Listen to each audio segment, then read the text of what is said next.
किए गए थे और आप लोगों ने देखा भी होगा कि इसमें सबसे बड़ा हम लोगों ने किया था कि बायोमेट्रिक्स पर हम लोगों ने काफ़ी तरजीह किया था उसको, और उसके कई सार्थक परिणाम भी हम लोगों के आए हैं। कई मुन्ना भाई जैसे डर है, कई मुन्ना भाई पकड़े गए हैं। और मैंने पहले भी कई अवसरों पर ये बात कहा है कि हमें अगर सिस्टम में सुधार रखना है, कदाचार मुक्त रखना है इसको, तो जो कदाचारी जो क्या सोचते हैं और कैसे करते हैं उनसे हमको 2 कदम आगे रखना है। तो आज जो हम लोगों ने जो किया यह परफेक्शन नहीं है, इसको कभी नहीं कहा जा सकता है कि यह परफेक्ट है, क्योंकि आज जो चीज़ हम लोगों ने किया अगर हम उसमें अगर परिवर्तन या सुधार नहीं करेंगे या नहीं सोचेंगे उस दिशा में, तो आने वाले समय में इस पर भी लोग सेंधमारी करने का प्रयास करेंगे, हो सकता है कि सेंधमारी। तो इसलिए हम लोग व्यवस्था में हमेशा से सुधार करते रहेंगे और आने वाले समय में आप देखेंगे कि कुछ और भी सुधार होंगे। हमेशा से सुधार करते रहेंगे और आने वाले समय में आप देखेंगे कि कुछ और भी सुधार होंगे। इसमें आपने देखा होगा कि इसमें यहाँ से ही हम लोगों ने कई सेंटर्स पर जो भी थोड़ी बहुत बातचीत कर रहा है दूसरे से या कहीं खराब उधर करने की कोशिश कर रहा है, तो यहीं से हम लोग उसको चिन्हित करके बता रहे थे और सेंटर्स के लोग एक्शन कर रहे थे। उसके साथ साथ हम लोगों ने ये भी था, सभी लोग कैमरे की नज़र में है, ये अपने आप बहुत बड़ी बात थी और सब लोग अपने सही तरीके से सब लोगों ने काम किया।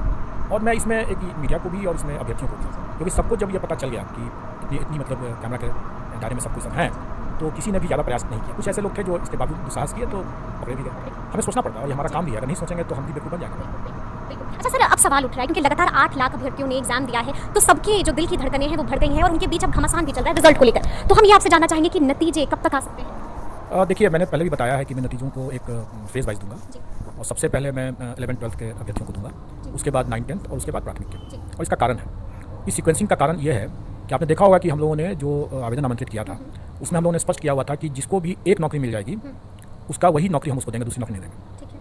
क्योंकि हो सकता है कि किसी ने तीनों के लिए अप्लाई किया, तीनों के लिए योग्य और तीनों उसमें उसके मेरिट लिस्ट में आ रहा हो, तो स्वाभाविक है कि वो एक ही नौकरी कर पाएगा। और ये आवेदन हम लोगों ने स्पष्ट कर दिया था कि हम एक ही नौकरी देंगे और जो मिल जाएगा उसी को देंगे। और इसका क्रम जो हमारा है वो सबसे पहले हम उसको 11th-12th के लिए देखेंगे और इसीलिए सबसे पहले हम उसी का रिजल्ट निकालेंगे। तो जो इसमें जिसका चयन हो जाएगा उनको फिर हम 9th-10th में कंसिडर नहीं करेंगे।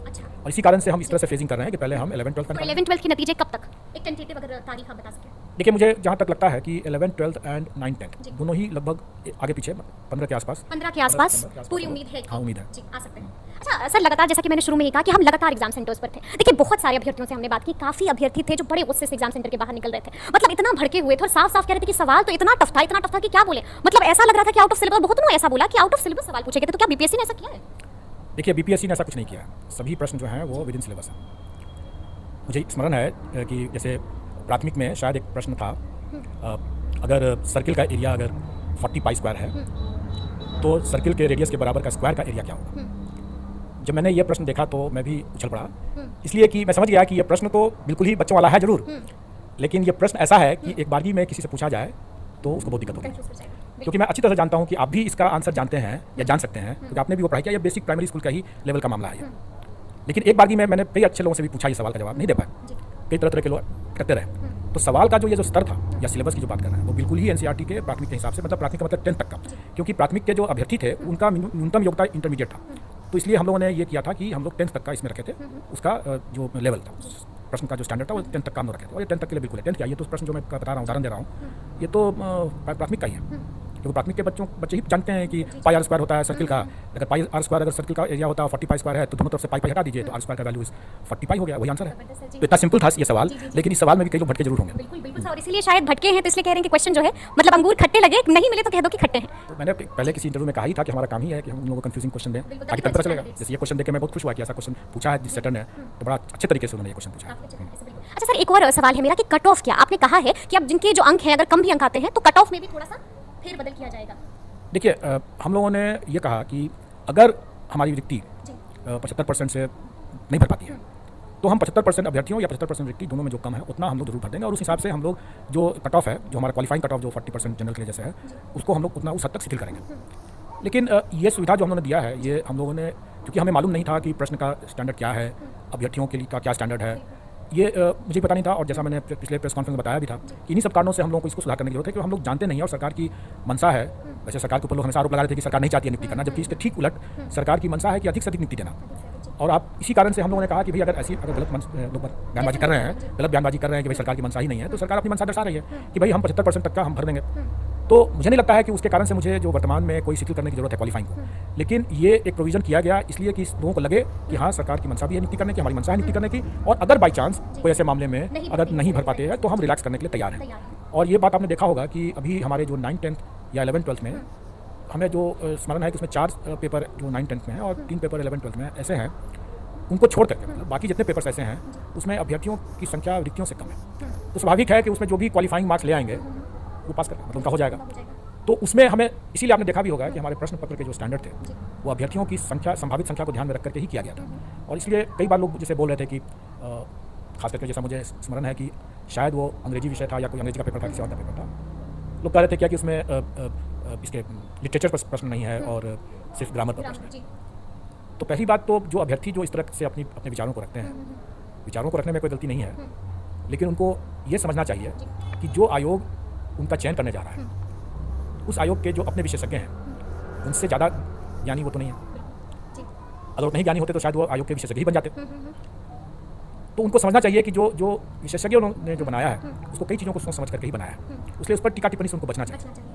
अब वो विषय जब आप देखेंगे तो अभ्यर्थियों की संख्या जो है वो रिक्ति से कम है। ऐसी स्थिति में हम कोई बहुत ही कठोर प्रश्न पूछ करके हमें क्या लाभ मिलेगा?